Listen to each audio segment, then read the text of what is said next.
제가 누군지는 아세요? 예, 하도 오래간만에 해서 말입니다. 날씨가 많이 춥죠? 예, 그래도 여기는 덜 추운 것 같아요, 서울보다. 먼저 오늘이 두 번째 시간인데요.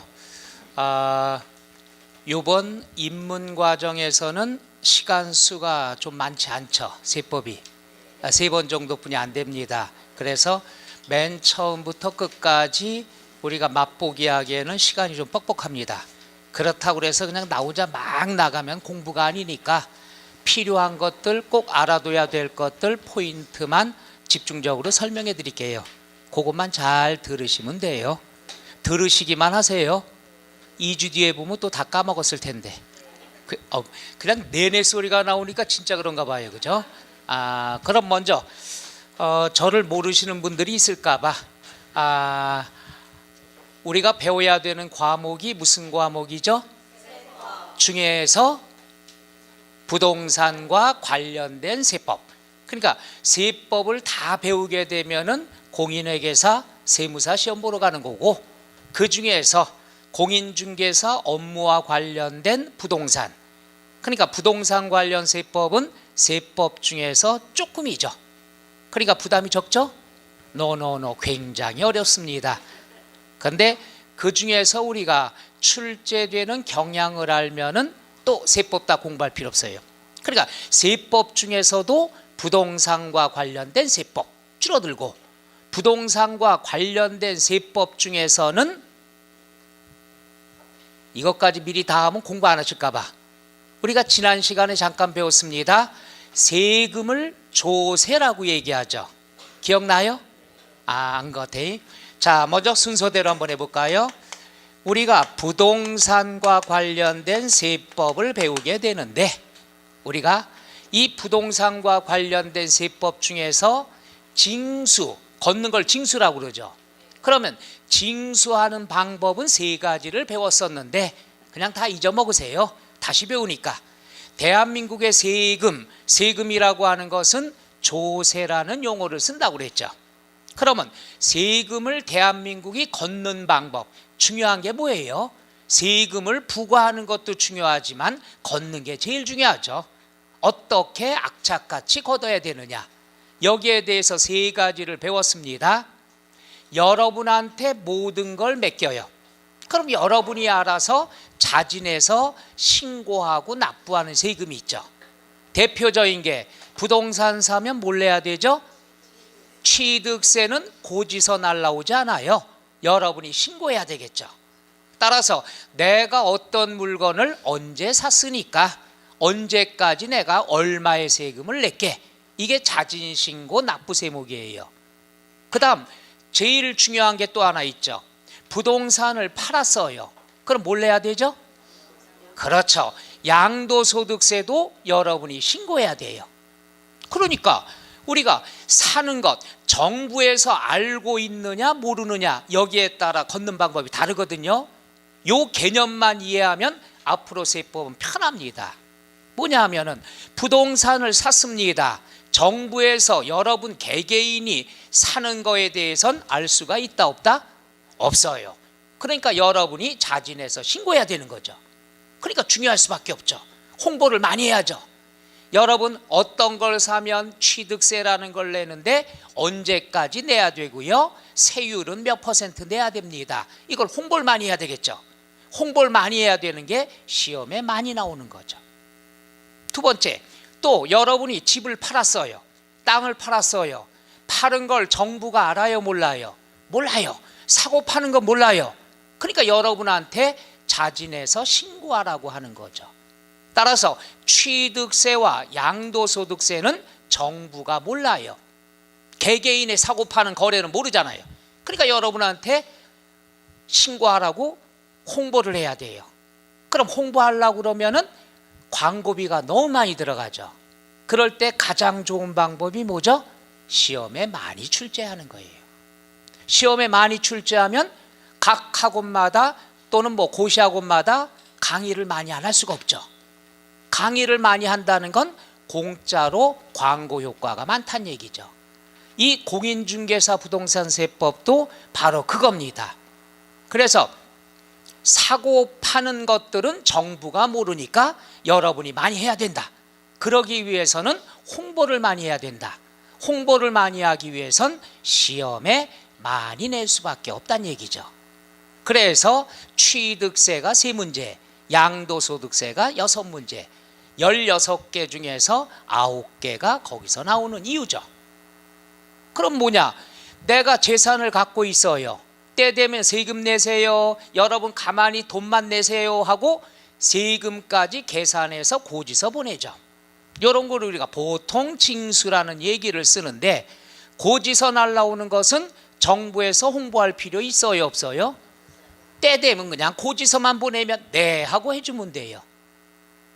세금 계산은 그래서 취득세 여러분이 계산해야 되니까 세율 같은 것들이 시험에 많이 나오고, 양도소득세도 신고해야 되고 몇 프로 내야 되는지 알아야 되니까 세금에 많이 낸 거예요. 근데 재산세 세율은 잘 안 나오죠. 나와도 가끔 나와요. 왜? 재산세 고지서에 나온 걸 이걸 시험에 많이 내면 받은 사람이 한번 계산해 보는 거야. 심심하니까 우리 재산세가 맞나 틀리나 한번 해보는 거예요. 그럼 정부에서 하는 것, 우리끼리 하는 얘기예요. 정부에서 하는 게 100% 맞을 수는 없는 거거든요. 실수할 수도 있어요. 근데 이걸 갖다가 시험에 많이 내면 대한민국 전국에서 공부하시는 분이 20만 30만 된다고 그러면 그 중에서 오류가 나오는 것도 있을 거란 얘기죠. 그럼 인터넷 때문에 말썽이 많죠. 그러기 때문에 재산세는 세율 계산하고 뭐 이러는 게 많이 출제가 안 돼요. 그냥 편하게 내요. 그렇게 되면 재산세가 3문제 나오니까 벌써 12문제는 끝난 거예요. 그럼 신고하는 것은 세율, 여기 세금 계산에 대한 걸 많이 출제하고, 고지서 날라오는 건 여러분이 알아두면 더 골치 아파요. 그냥 여러분이 고지서 나왔을 때마다 몇십만이 매일 배 깔고 누워서 이거 계산해봐요. 그럼 인터넷 올려요. 만에 하나 실수가 됐을 때. 다 그렇진 않지만 그랬을 때 어떻게 됩니까? 나 저기 전라남도 광주광역시에 사는 누군데 재산세 고지서 나오다 보니까 세금 계산해 보니까 이런 오류가 있더라 하면 저쪽에서 나도 경상도, 서울도 나도 나오죠. 정부가 피곤해요. 그래서 재산세 같은 보유세에 대해선 세율이라든가 이런 것들이 많이 출제가 안 된다는 것. 이렇게 선을 그어주면 공부할 때 편하죠. 국민들, 내가 자진해서 신고 납부하는 건 세금 계산을 내가 해야 되니까 세율에 관한 게 좀 비중이 많겠구나. 그러나 재산세 고지서에 나온 금액 갖고 국민들이 계산하다 보면 안 되니까 거기에 대해서 많이 내지 말자. 그러니까 공부를 적게 할 수밖에 없고 여러분도 편하고 정부도 편하다는 얘기죠. 바로 그 개념이 일단 첫 번째.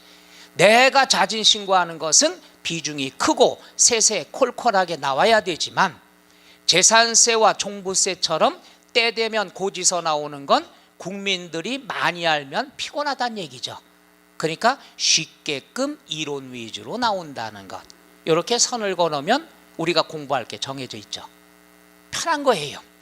그리고 저번 시간도 얘기했지만은 세법은 그냥 공부하지 마시고 얘들이 원하는 게 뭐냐, 얘들이 뭘 많이 홍보해야 되느냐. 그래서 대한민국 세법을 갖다가 홍보를 제일 많이 하는 게 옛날엔 TV 광고 많이 했어요. 돈이 많이 들어가니까 시험에 많이 출제됩니다. 그래서 대한민국의 세법에 관한 시험이 굉장히 많습니다. 고등학생부터 시작을 해서 그럴 때는 항상 홍보용으로 많이 냅니다. 자, 그래서 항상 세법 개정이 이번에도 하나가 통과가 됐습니다. 특히 뭐 법인세는 여러분이 모르셔도 되지만 소득세법이 개정이 돼서 6에서 40%까지의 세율에서 40 몇 프로가 생겼죠? 42%가 생겼습니다. 이건 다음 시간에 양도소득세 할 때 확정됐으니까 내년 시험에도 여러분이 알아둬야 되니까 거기에 관한 건 설명을 해드리도록 하겠습니다.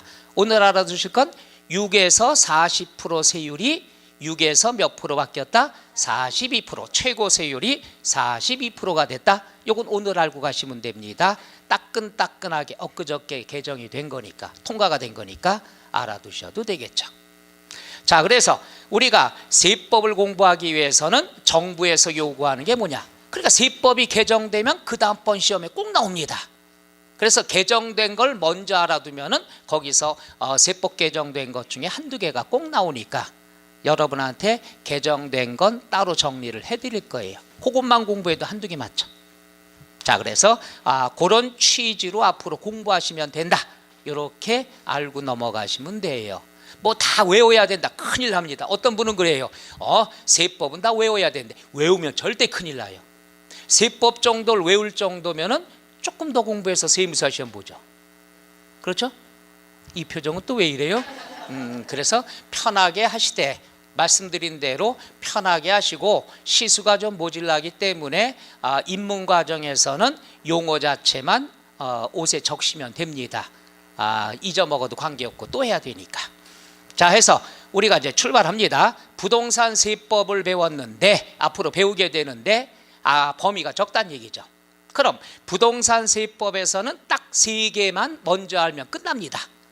이것만 알면은 1년 내내 여기서 배우는 거죠.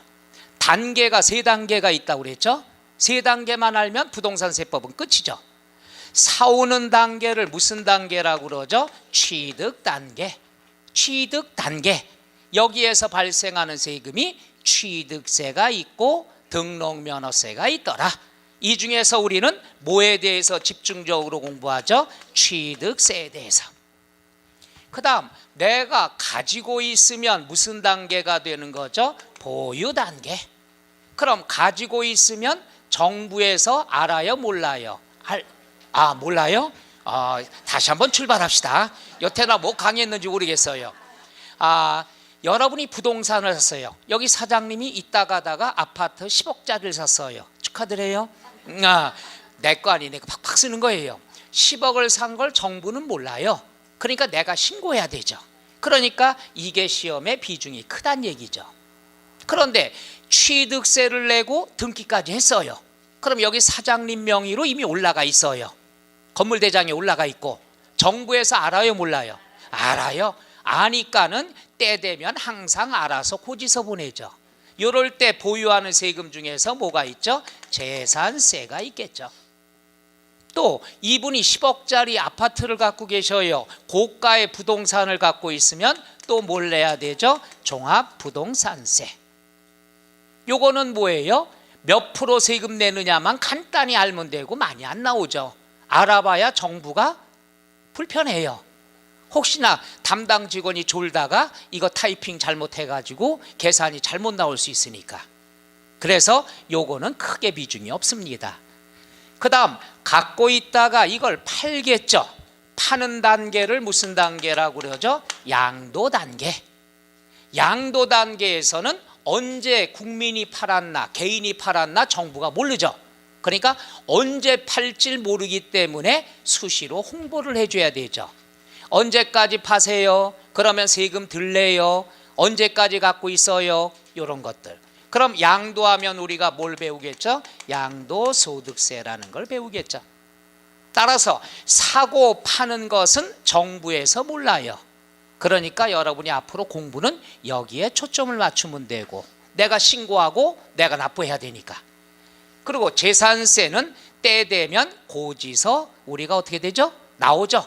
그럼 세금 계산 할 필요 있다 없다? 그렇죠. 그냥 돈만 열심히 내. 언제까지 내세요? 납기인에 갖다 내기만 하면 되겠죠. 그래서 큰 비중은 없습니다. 요건 공인중개사 업무와 똑같죠. 공인중개사 업무에서 김 사장 재산세 고지서 나왔어? 얼마 나왔어? 그래? 그럼 끝이죠. 여기에 대해서 여러분이 상담해 줄 필요 있다 없다? 거의 없어요. 그럼 뭐에 대해서? 사고 팔 때 발생하는 세금에 대해서만 상담해 주면 되겠죠. 이게 공인중개사 업무란 말이죠. 그래서 요거 위주로 공부하시면 돼요. 뭐 재산세가 몇 프로 세금이 나오는데 언제까지 내고 다 쓸데없습니다. 어떤 재산을 갖고 있어야 세금 내느냐 이것만 기준 삼아도 되죠. 요거에 대한 것은 앞으로 배웁니다. 사고 파는 것은 정부가 안다 모른다? 모르기 때문에 홍보를 많이 해야 된다. 홍보를 많이 하기 위해선 시험에 많이 출제할 수밖에 없다는 얘기고 재산세 고지서의 금액은 여러분이 혹시나 계산할까 봐 자세한 건 출제를 안 한다는 얘기죠. 편하려고. 여러분 재산세 고지서 나온 금액이 있으면 요건 다 100% 맞겠지 하고 신뢰하죠. 그리고 계산 안 하죠. 왜? 계산을 할 줄 모르니까. 그게 정부도 편하다는 얘기입니다. 세법은 내가 첫 시간에도 말씀드렸지만은 굉장히 유치합니다. 유치하고 허점투성이고 겁내는 것도 많고 요걸 우리가 잘 잡아내면은 그게 절세가 되는 거죠. 자, 해서 세 단계를 배우고 그다음 세금이란 말은 안 쓰죠. 요 모든 단계에서 나오는 조세, 요거에 대한 이론을 뭐라고 얘기하죠? 조세 총론이라고 하더라. 그러니까 조세 총론에서는 많이 나와야 한두 문제. 요 단계에서 사용하는 세금의 이론, 용어를 정리하는 게 조세 총론이란 얘기죠. 그래서 조세 총론을 마무리를 오늘 할 겁니다. 자, 여러분이 갖고 있는 교재 387쪽에 보면은 16, 괄호 16 가산세와 가산금 나와 있죠. 자, 그러면 가산세와 가산금에 대해서도 여러분이 이제 알아둬야 됩니다. 중요하다고 했어요. 가산세가 있고 가산금이 있습니다. 그럼 요거죠. 가산세는 세자가 들어가 있으니까 조세에 해당이 되는 거고, 가산금이다 그러면 세금자가 안 들어갔으니까 조세로 볼 수가 없다. 따라서 첫 번째 결론을 얘기하면 가산세는 조세의 일종이다. 조세에 포함된다. 우리끼리 표현으로는 세금이다. 그러나 가산금이라는 건 세금이 아니다. 가산금은 연체이자의 성격을 가지고 있다. 이렇게 나눌 수가 있죠. 그럼 여기서 결론이 나오네요. 가산세다 그러면 세금인데 이건 어떨 때 나오냐? 좀 전에 설명했죠. 사오면 취득세 내죠. 팔면은 양도소득세 내죠. 정부에서 개인이 사고 파는 건 알 수 있다 없다? 없다. 그럼 어떻게 세금을 해야 되죠? 여러분이 자진해서 신고 납부를 해야 되겠죠. 따라서 가산세는 신고 납부 의무가 있는 세금들, 그러니까 취득세, 양도소득세에서 나오는 게 가산세예요.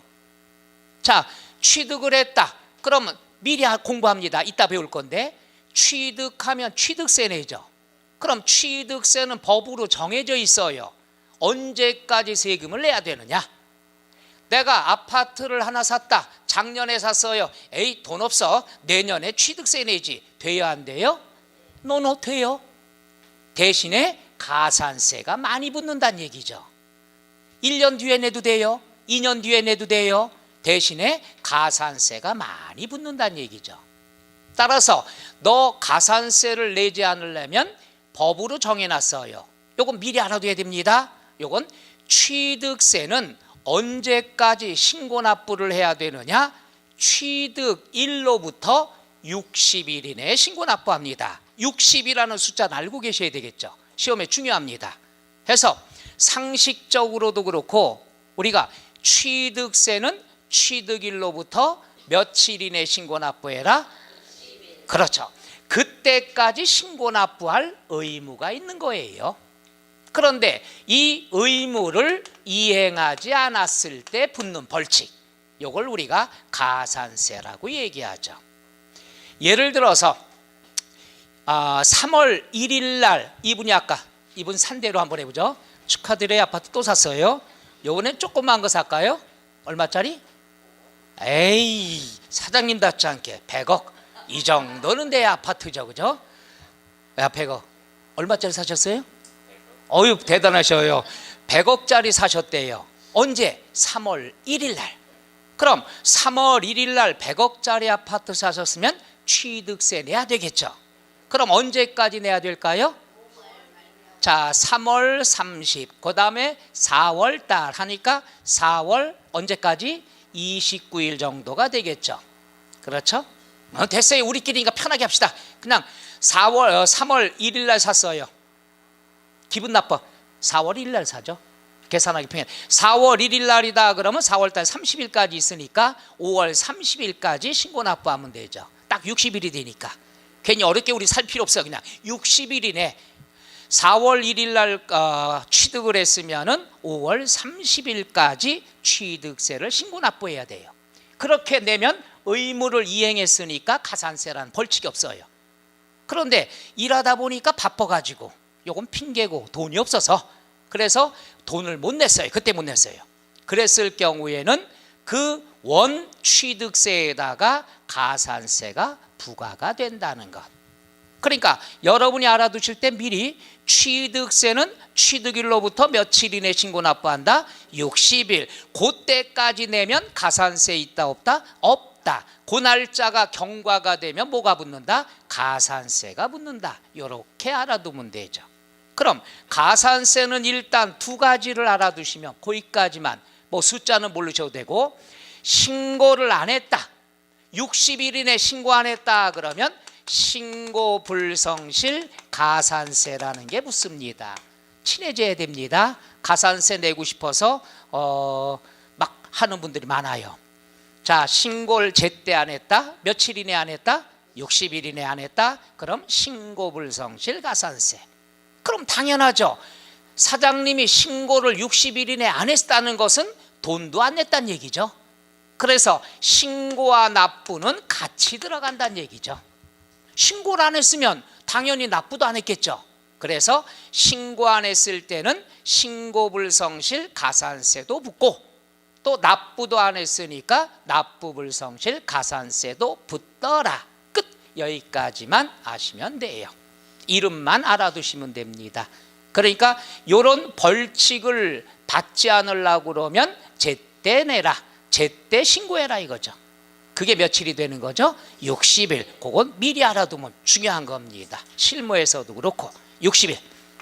그럼 가산금은 뭐냐? 가산금은요, 고지서 날라오는 거. 다시 말해서 보통 징수 세목들이 있겠죠. 때 되면 고지서 날라오는 거. 어떤 거? 그렇죠. 재산세, 종부세. 우리가 재산세나 종부세 되면 때 되면 고지서 날라오죠. 고지서 날라오면은 네모칸이 두 칸이 있어요. 금액이 두 개 나오죠. 저는 이걸 협박장이라고 합니다.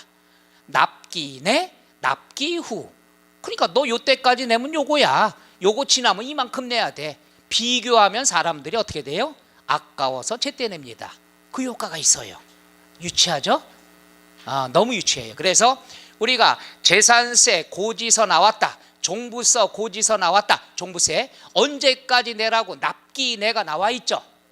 재산세다 그러면 우리가 이따가도 배우겠지만 재산세는 7월 달하고 9월 달 고지서 나옵니다. 1년에 두 번. 7월 말까지 내야 되죠. 그런데 7월 말까지 고지서 나왔는데 안 냈어요. 이럴 때는 이자가 붙죠. 그 이자가 가산금이라고 한다는 것. 해서 연체이자의 성격이 있다는 것. 이렇게 알아두면 되죠. 그러니까 자진신고 납부할 의무가 있는데 안 했다, 이럴 땐 가산세를 적용하는 거고, 고지서가 나왔는데 납기내까지 납기를 안 했을 경우에는 연체이자가 붙습니다. 이 연체이자를 뭐라고 그러죠? 가산금이라 한다. 그러니까 얘는 의무를 이행하지 않아서 붙는 조세의 일종에 해당하는 거고, 얘는 돈을 안 냈으니까 연체이자의 성격이 있다. 이렇게 하시면 되죠. 우리가 집에서 본다면은 뭐예요? 때 되면 전기요금 고지서 나오죠. 거기에 보면 납기내 납기후 나오죠. 바로 요거는 가산세일까요? 가산금일까요? 그렇죠. 바로 그거예요. 모든 게 그 개념이 됩니다. 그래서 그거에 대한 것을 여러분들이 알아두면 좋겠다. 그래서 정 모르겠다 그러면 오늘 집에 가서 아직 고지서가 안 나왔겠네요. 나오면은 납기내 납기후 지나간 거 보면은 요건 가산금이구나. 즉 요때 내라고 그랬는데 안 냈으니까 연체이자 붙는 거구나. 이렇게 구별하시면 됩니다. 그래서 오늘 첫 시간에는 가산세, 가산금 나와 있죠. 거기에 포인트는 387쪽에 동그라미 1번 가산세 나와 있죠. 의 A번에 나왔을 때 첫째 줄 끝에 의무를 이행하지 아니할 경우에, 의무를 이행하지 않는다는 게 포인트가 되겠고요. 가산금은 포함하지 않는다, 이 말은 큰 의미가 없습니다. 가산금은 연체이자니까 조세가 아니란 얘기죠. 그 다음에 B번에 보면은 가산세는 벌과금 성격으로 부과하지만 과태료나 벌금과는 구별이 된다는 얘기죠. 그 다음 가산세는 밑줄 보통 징수 방법으로. 이 말은 뭐냐 하면은 이거죠. 내가 여기 사장님이 취득을 했는데 취득세 신고 납부를 안 했어요. 그랬을 경우에는 정부에서 고지서가 날라온다는 얘기죠. 당신 요거 취득했다고 그랬는데 신고를 했는데 세금은 안 냈다라든가 이런 것들은 때 되면 고지서가 날라온다. 큰 의미는 없습니다. 그 다음에 C번 보면 가산세 구분이라고 하는 것은 뭐 말이 좀 하나만 나왔습니다. 두 번째 줄에 신고 관련 가산세가 적용이 된다. 여기서 말하는 신고 관련 가산세는 어떤 이름 쓰는 거죠? 신고 불성실 가산세. 그 옆에 보면 납부를 불성실하면 뭐가 된다? 납부 불성실 가산세. 교재가 잘 나왔었는데 납부 불성실 가산세 나왔는데 신고 불성실 가산세 이렇게 써주면 더 좋았을 걸, 그죠? 요거는 신고 관련 가산세 하니까 좀 헷갈리잖아요. 그래서 신고 불성실 가산세, 납부 불성실 가산세 요런 종류가 있더라. 요거 두 개는 항상 같이 나옵니다. 요거는 대한민국 모든 세금 중에 또 나옵니다. 요건 소득세, 부가가치세 다 나옵니다. 그래서 신고 납부 의무가 있는 세금이 정해진 날짜에 신고 납부를 안 했으면은 벌칙이 붙는 게 가산세인데 이건 항상 모든 세금에 나타난다는 거. 그래서 용어 자체만 한번 해볼까요? 한번 해보죠. 신고 불성실 가산세, 납부 불성실 가산세. 오래간만에 따라하기 유치하게 하는 거죠.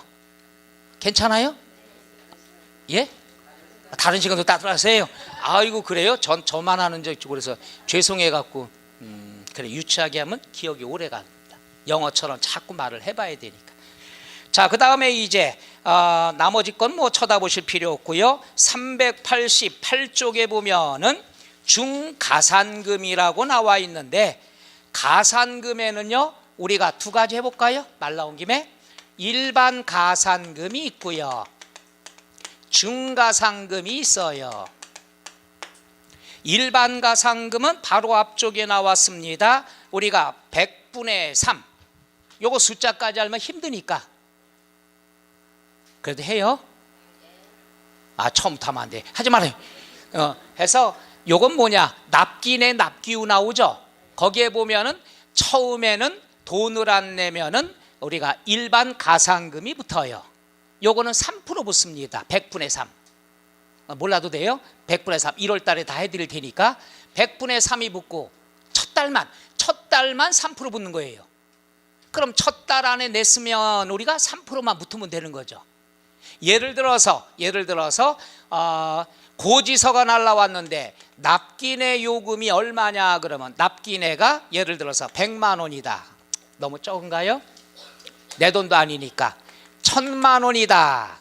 그럼 첫 달에는 100분의 3, 3%가 붙습니다. 그럼 얼마가 붙어요? 30만 원 해서 자 납기내 내면은 1000만 원만 내면 되죠.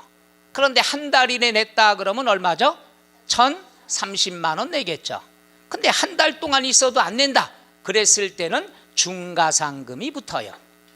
중가산금이라는 것은 매달 붙습니다. 매달 얼마씩 붙느냐 그러면 1000분의 12가 됩니다. 그러니까 한번 간단하게 몰라도 돼요 그냥 한 귀로 들어요.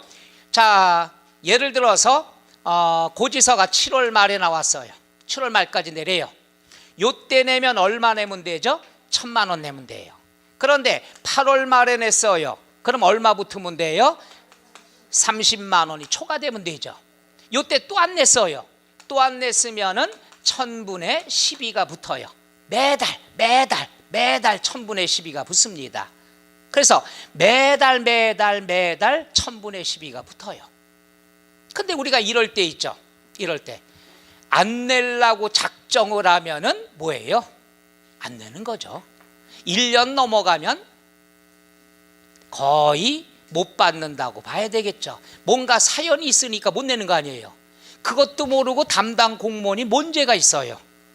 담당 공무원, 시청 공무원은, 재산세과는 항상 때 되면 계산해야 돼요. 요때 한 달 때마다 1000분의 12 계산하고 또 1000분의 12 계산하고, 낼 사람은 낼 의사가 없는데 매달 1000분의 12 얼마나 공무원 힘들겠어요. 그래서 우리가 60개월 5년까지만 계산을 합니다. 그래서 5년까지 60개월입니다. 중과상금은 맥시멈이 60개월이에요. 60개월 동안 매달 1000분의 12 붙는 거 계산하는 거야. 근데 사람이 5년 정도 지나면은 낼 의사가 있다 없다? 없게 되겠죠. 그럼 본인은 낼 의사가 없는데 공무원 허구한 날 1000분의 12 계산할 필요는 없다는 얘기죠. 그래서 중가산금은 몇 개월 한도다? 60개월. 더 이상 안 붙어요. 근데 이렇게 얘기하면 어떤 분들은 그래? 60개월만 도망 다니면 되겠네? 그건 아니죠. 그 다음에는 뭐예요? 괘씸죄가 적용이 되죠. 그럼 그 다음에 뭐가 들어갈까요? 독촉장, 최고장 날아가고 압류하고 이런 절차가 남아있겠죠. 그래도 조금 못 내는 사람은 막 가슴이 떨리죠. 아유, 몇 푼 안 되는데. 그런데 어떻게 해요? 많이 체납이 된 사람은 배짱 좋죠. 모든 거 다 배우자 명의로 돌려놓고 위장이혼도 하고, 그리고 잠은 들어와서 자고, 그러다 걸리고 이런 게 있죠. 그래서 그걸 잡는 사람들이 누가 있죠? 서울시청 같으면은 38기동대가 있죠. 38기동대라는 게 있습니다. 38기동대라고 하는 사람들은 전직 수사관 출신을 많이 하죠. 그래서 인센티브 받고 돈이 수입이 굉장히 된다고 그러더라고요. 세금을 회수하면 그 중에서 몇 프로 정도는 받으니까 대단하죠. 그런 게 있다. 그래서 우리가 여기까지는 요렇다 정도만 적시면 돼요. 가산세는 요런 게 있고 가산금이라는 건 요런 게 있더라. 숫자는 아직 공부 안 하셔도 됩니다.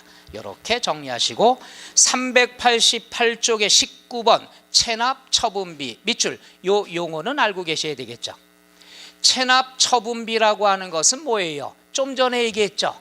60개월 동안 중과상금 계산을 해서 고지서 보내지만 그 다음에 안 냈을 경우에는 어떻게 되죠? 독촉장, 최고장 날아가고 나중에 뭐 하죠? 압류 절차 들어가겠죠. 그럼 체납 처분비는 뭐냐? 압류에서부터 경매, 공매까지에 들어가는 모든 비용, 요걸 합쳐서 뭐라고 얘기하죠? 체납 처분비라 한다. 요 용어는 알아둬야 됩니다. 해서 체납 처분비라는 것은 재산의 압류, 보관, 운반, 매각에 드는 모든 비용을 합해서 뭐라고 얘기하죠? 체납 처분비다. 이렇게 알아두시면 됩니다. 요건 나중에 여러분들이 중개사 업무 들어갈 때 우선순위 배울 때 요게 필요하죠. 항상 알아두세요. 압류했어요. 그 다음에 공매, 경매 처분했습니다. 그러면 돈 생기죠. 돈 생기면은 무조건 1순위를 뭘 빼야 되느냐? 체납 처분비를 뺍니다.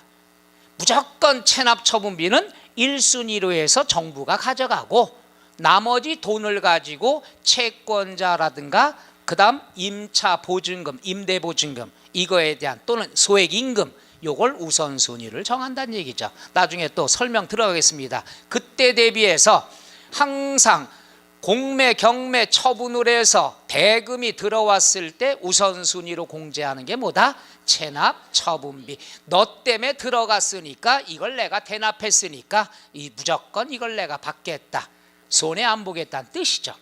너 때문에 들어갔으니까. 우리 개인끼리도 그런 얘기 하잖아요. 너 때문에 들어갔으니까 이 돈은 네가 줘야 된다. 그것 때문에 싸우고 하는 경우가 있죠. 정부도 똑같습니다. 너 때문에 들어갔으니까 요 돈은 우선적으로 내가 빼겠다. 그 우선적인 1순위, 요 용어를 뭐라고 얘기하죠? 체납 처분비다. 이렇게 알아두시면 되겠죠.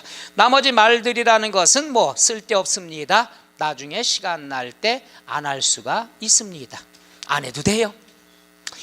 체납 슬픈 얘기니까 체납자라는 거 공부해서 뭐 할 거예요, 그죠? 자, 그 다음에 390조 엄청나게 중요합니다. 어마어마하게 중요한데 별 표시는 절대 치지 마세요. 이번 시험에 나올 확률은 거의 5% 미만입니다. 그렇죠? 바로 이 조세총론이 여기까지가 일단 정리가 되거든요. 조세총론이 이 중에서 한두 문제 나오는데 17년에 한 문제가 나왔는데 여기서 한 문제 나왔어요. 아주 유치하게 나왔습니다. 그래서 그 세 단계 중에서 우리가 한번 간단하게 설명을 해볼 겁니다. 사실상 이건 굉장히 2017년 시험 볼 때 강의할 때 제가 굉장히 강조했던 단원이거든요. 그랬더니 여기서 나온 거예요. 굉장히 중요한 단원이었죠. 그렇지만 연속 출제될 가능성도 있겠죠? 전혀 없어요.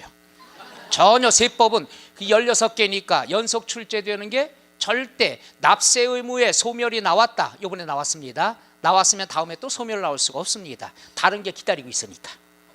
그러니까 나중에 되면 이렇게 줄어들 수밖에 없죠.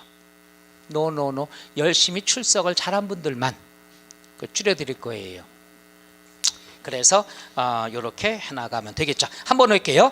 납세 의무의 세 단계가 이거랑 똑같은 거예요. 엄청 중요해요. 얘랑 같이 굉장히 중요하거든요. 얘가 나왔어요. 그럼 여기 얘 위주로 공부하면 돼. 무조건 얘만 갖고 하면 돼요. 얘만. 그럼 오늘부터 집에 가서 얘만 공부하면 시험 보러 가면 돼요. 그럼 내일 다음부터 못 보는 건가요? 너무 일찍 가르쳐 드리면 안 되는데. 왜 이렇게 일찍 가르쳐 드리냐 그러면 부담도 적어 드릴게. 다른 공부할 게 많으니까. 그리고 그만큼 제가 자신이 있으니까. 자, 그러면 우리가 납세 의무라는 말이 나오는데요.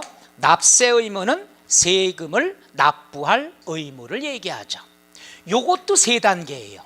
세 단계가 뭐가 있느냐 그러면은 첫째, 납세 의무가 언제 성립이 되느냐. 요건 우리가 쉽게 생각하죠. 이분이 아파트 아까 얼마짜리 사셨죠? 그렇죠. 100억 축하드려요. 그건 또 기억을 오래 하셔요. 100억짜리를 취득을 했으면 상식적으로 아파트 취득했네. 취득했으면 뭘 내야 되죠? 그렇죠. 납세 의무가 성립이 되는 거예요. 그럼 우리 간단하게 취득세 하나만 따져볼게요.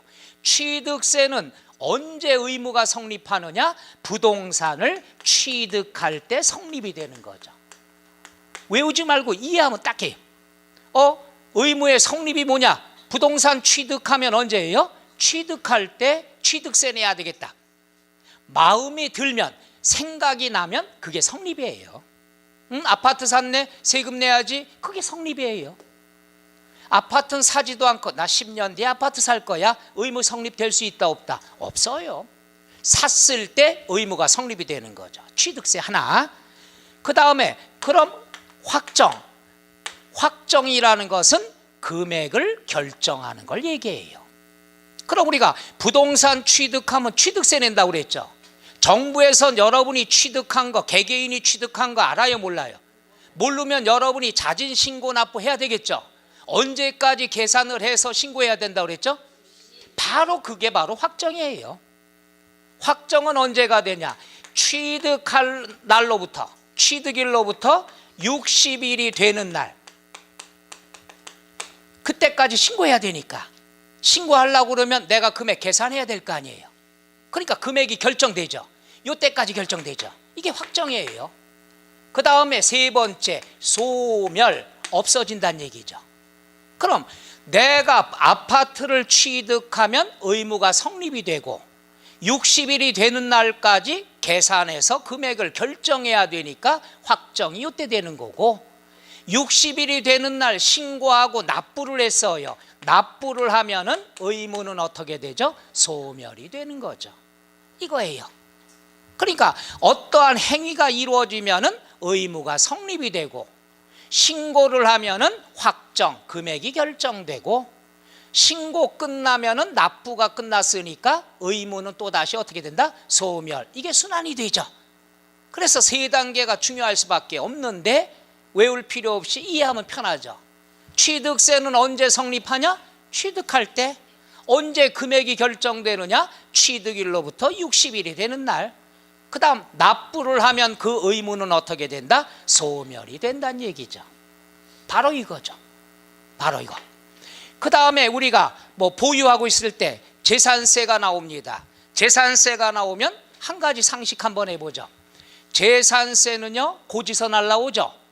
그러면 우리가 재산세는 재산을 갖고 있는 사람을 기준으로 해서 고지서 나죠.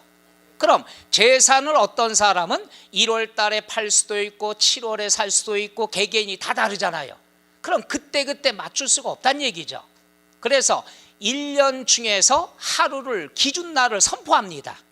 그 날을 상식적으로 여기다가요, 과세 기준일. 요건 중요하기 때문에 미리 설명합니다. 세금을 부과하는 기준되는 날, 요 날은 항상 6월 1일이죠. 요건 여러분이 꼭 알아두셔야 되죠. 재산세는 언제 재산을 갖고 있는 날을 기준으로 하느냐? 6월 1일이에요. 그럼 여러분이 부동산을 갖고 있다, 처분하고 싶다, 언제 처분해야 유리하죠? 5월 말까지 처분하면 유리한 거죠. 그렇죠? 근데 5월 말까지 처분한다는 것은 나중에 양도소득세도 배우지만 5월 31일 날 계약서 쓴다? 안 되는 거예요. 대금, 잔금을 청산하는 날을 기준으로 하는 거니까 5월 말까지 잔금 받아야 돼요. 그러면 6월 1일부터 재산세 안 내게 되는 거죠. 그러니까 6월 1일만 피하면 돼. 파는 사람은 6월 1일 날짜 내 이름으로 된 재산만 없으면 된다는 얘기죠. 사는 사람은 언제 사는 게 유리하죠? 6월 1일 이후에 사는 게 낫다는 얘기죠. 그렇죠? 이것 때문에 공인중개사가 중재 쓸 때 싸움도 일어났어요. 그 파는 사람은 언제까지 잔금 줘라? 5월 말까지. 사는 사람은 잔금은 6월 지나서 줬으면 좋겠다. 요거 많이 싸웁니다. 별거 아닌데도. 이럴 때 중재를 잘 하셔야죠. 서로 싸우면 안 되니까. 흥정은 붙이라고 그랬다고. 이럴 경우에 뭐 얼마에 조금 부담을 해줄게, 좀 깎아줄게, 이런 개념으로도 많이 넘어가고 합니다. 자, 그래서 과세 기준으로는요 6월 1일인데 말 나온 김에 얘는 재산세라든가 종부세 두 가지의 기준이 똑같습니다. 그러니까 6월 1일 날짜만 피하면 돼. 그러면 1년 동안에 재산세, 종부세는 피할 수 있다는 얘기죠. 돈 많으면 뭐 관계없죠, 그죠? 해서 과세 기준일, 고지서 날라오는 것은 몇 월 며칠 등기 기준이 된 거냐? 6월 1일이 된다는 거. 요 날짜를 뭐라고 얘기하느냐? 과세 기준일이 되는 거죠. 그러면 우리가 재산세 같은 경우는 언제 성립이 되느냐? 6월 1일 날 성립이 되는 거예요. 6월 1일 현재 내가 재산이 있네? 그럼 재산세 내야 되는 거죠. 그 다음에 재산세는 때 되면 고지서 날라오죠. 누가 금액을 계산하죠? 국가 중에서 재산세는 시, 군, 구에서 한다는 얘기죠. 시군구. 그렇기 때문에 시군구에서 고지서 보낼 때 금액이 결정이 된다는 얘기죠. 그런 다음에 납부하면 의무는 어떻게 되죠? 소멸이 된다는 얘기죠. 그러니까 돈 내면 없어. 그러니까 성립 순서죠. 성립이 됐으면 금액을 언제 결정하느냐? 결정된 금액이 어떻게 없어지느냐? 납부하면 없어지겠죠. 바로 이번 17년에 이게 나온 거란 얘기죠. 유치하게 나왔어요. 박스가 이렇게 나와서 몇 가지 사례를 주어지고 다 배운 지 두 번째 만에 기출문제 설명하면 내가 나쁜 사람인데, 그죠? 어차피 이해 안 가실 거니까 소멸 요 여러 가지를 주어지고 다물 중 소멸 사유에 해당하는 것은 모두 몇 개인가? 이렇게 나왔어요. 무지하게 어렵겠죠. 표정이 겁먹기 시작해요. 소멸은 너무 쉬운 거죠. 왜? 소멸 사유는 정해져 있는 게 뻔해요. 그래서 오늘은 이번 시험에 나왔기 때문에 1월 달부터 요거는 설명을 거의 안 할 겁니다. 간단하게만 할 거예요. 그래서 우리가 기출문제 한번 연습하듯이 두 번째 배운 날 기출문제 한번 해보는 거예요. 그래서 소멸 사유에 대한 것을 한번 해볼 겁니다. 왜? 지금 해두고 아예 못 모를 때 해두고 1월부터는 조금 설명을 줄일까 합니다. 괜찮겠어요? 어떤 것들이 나올 수가 있느냐? 소멸 사유다 그랬으면은 대표적인 게 납부죠. 납부. 돈 내면은 의무는 없어지는 거예요. 두 번째, 대한민국 세금이 유치한 게 요거죠. 충당이라는 게 나옵니다. 자, 한번 해보죠. 충당. 세금이라는 것은요, 굉장히 세법 유치하다고 그랬죠. 뭐냐 하면은 세금은 여러분이 여러 가지의 세금을 낸다는 얘기죠. 자, 예를 들어서 요게 있죠. 내가 집을 팔았어요.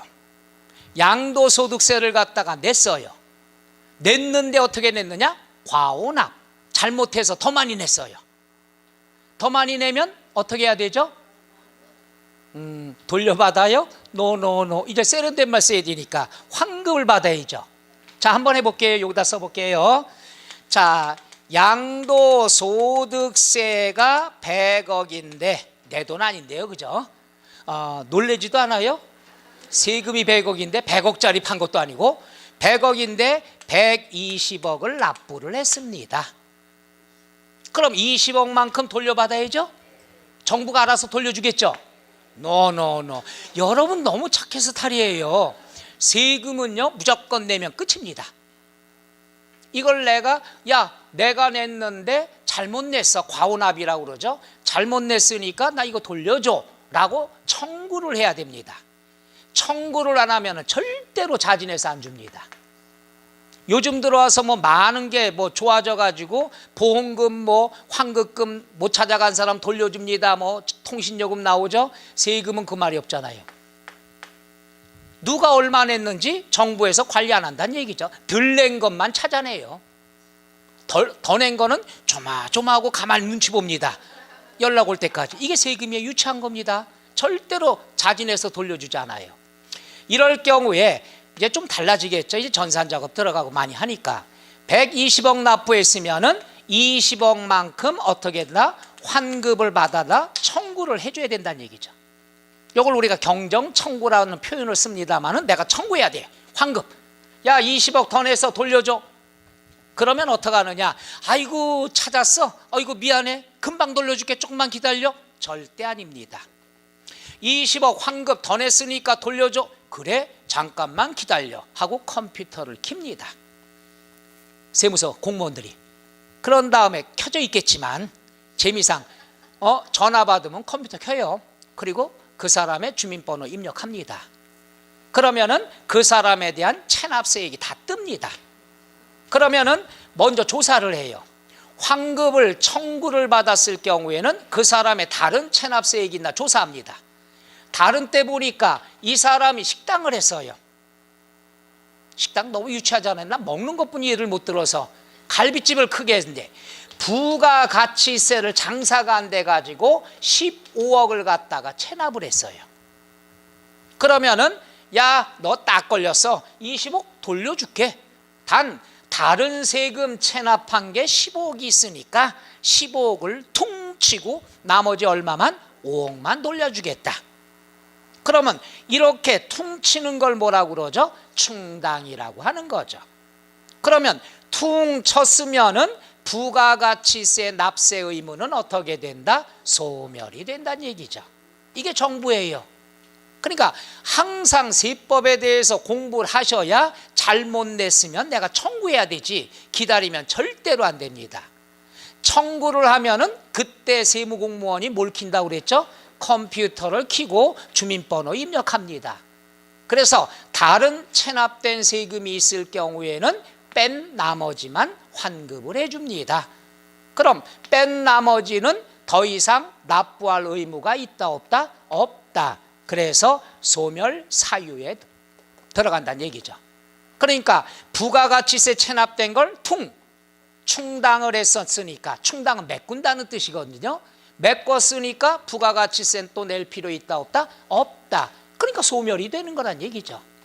그래서 가장 많이 나오는 게 납부와 충당, 소멸 사유 몇 개 없어요. 그 다음에 세 번째 뭐가 있느냐? 부과처분의 취소. 부과처분은 뭐냐? 고지서 보냈어요. 너 세금 100억 내. 고지서 보냈어요. 이거는 절대로 흔하지 않습니다. 많지가 않아요. 부과처분은 절대로 국가에서 취소 안 합니다. 오죽하면 취소하겠냐 이거죠. 그러니까 보낸 게 하자예요. 잘못 보냈어. 내가 이 친구한테 100억을 보내라고 그랬는데 이 친구가 작년에 종부세가 작년에 부동산이 있었는데 다 무너졌어요. 지진 때문에 또는 홍수 때문에 올해 종부세 낼 수가 없어요. 근데 고지서 날라왔어요. 그랬을 때 이분은 어떻게 해요? 항의하겠죠. 그럴 경우에 조사해 보니까 맞거든. 맞으면은 미안합니다. 그 고지서 보낸 100억은요 안 내도 돼요. 부가처분의 취소. 안 내도 되니까 소멸사유에 들어간다는 얘기죠. 그럼 꼭 국민이 그러죠. 뭐라고 그럽니까? 그럼 고지서 어떡할까요? 그럼 세무서 직원이 뭐라고 그러죠? 그렇죠. 찢어버려요? 하죠. 불질러버려요. 이러죠. 요게 부가처분의 취소. 그럼 이미 부과된 거에 대한 거지만 세금 낼 필요 있다 없다? 없다. 그래서 요게 소멸사유 세 번째 되는 거죠. 그 다음에 네 번째 뭐가 있느냐 그러면 우리가 소멸시효 완성이 있어요. 소멸시효 완성, 소멸시효라는 말이 나오죠. 소멸시효는 뭡니까? 우리끼리 얘기하면 미안합니다. 항상 먹는 걸로 예를 들어서 유통기한 얘기하죠. 유통기한 끝나면 먹어요 안 먹어요? 왜 그래요? 또 아마추어 같이 하루 정도 먹잖아요. 그렇지만 세법에서는 소멸시효가 오늘까지입니다. 그럼 내일 되면은 먹을 수 없어요. 돈 달라고 요구도 못하죠. 이게 소멸시효의 완성입니다. 소멸시효 완성은 뭐냐? 징수권. 돈 줘. 요걸 갖다가 5년. 기간은 아직 몰라도 됩니다만 5년 동안 돈 줘, 세금 줘. 이 행위를 하지 않으면은 5년 경과되면은 어떻게 된다? 그렇죠. 소멸시효가 끝나는 거예요. 그러니까 예를 들어서 뭐 형법이다 잔인한 얘기 나옵니다만은 사형을 저지르면 어떻게 되죠? 일정 기간 동안 도망 다니면 소멸이 되는 거죠. 그렇죠? 사형이 요즘 몇 년이죠? 예전에 10년 했다가 뭐 지금 15년인가 뭐 20년인가 막 됐다고 그러죠? 됐어요. 사형 뭐 살인할 이유가 없으니까 몰라도 되죠. 그 기한, 우리는 무조건 유통기한 생각하면 돼요. 우유가 어제가 유통기한이 끝났습니다. 어제까지예요. 그럼 오늘 먹어야 안 먹어요? 자신 없는 목소리 표정이 드셔본 적이 있는 것 같아요. 그래서 그걸 소멸시효. 요건 징수권을 일정 기간 5년간 행사하지 않았을 때, 징수권이라는 건 돈 줘 시달림을 주지 않을 때 모른 척하고 알아서 내겠지 하고 5년 견디면 돼요. 좋죠? 5년간 도망 다니시면 돼요. 그런데 이제 무서운 게 숨어 있습니다. 무서운 게 숨어 있는데 그거는 미리 설명 안 할래요. 왜? 여러분한테 희망 주려고. 어떤 분은 그래요. 5년간 도망 다니면 됩니다 했더니 손을 꽂고 있어요. 뭔 사연이 있으신가 봐. 그랬다 여기 숨어 있는 걸 말씀드리니까 한숨 푹 쉬시더라고요. 평생 갑니다. 세법상은 요러고 요걸 막기 위한 제도가 있어요. 제도가 있습니다. 평생 갑니다. 자, 그건 나중에 설명드리고 5번 제척기간. 제척기간에 만료가 있습니다. 제척기간은 뭐냐 하면 부가권이에요. 세금을 부과할 수 있는 권리. 요 기간이 끝나는 걸 뭐라고 그러죠? 만료라고 얘기하죠. 그러니까 세금이 어떻게 돼요? 만만치 않고 잔인하다는 게 이거죠. 세금을 1차적으로 제척기간 만료가 돼 있죠. 요건 부과권이라는 것은 뭐냐 하면은 세금을 너 세금 내야 되는데 하고 고지서 보낼 수 있는 기간, 세금을 부과할 수 있는 기간을 제척기간이라고 그래요. 요건 어떤 경우가 있냐 그러면은 이분 미안해요. 이분이 상속을 받았는데 허위로 상속세를 갖다가 속였어요. 고의로. 사기죠, 사기. 이럴 경우에 걸렸어요. 세금은요 안 걸리면 절대 괜찮습니다. 걸려서 문제죠. 그럼 걸렸습니다. 그래서 세금 탈루가 됐습니다. 그럼 요걸 갖다가 너 당신 신고했는데 나중에 보니까 이거랑 자료가 안 맞아. 당신이 고의로 했네. 그러니까 너 세금 더 내야 돼. 얼마 추징해. 더 내.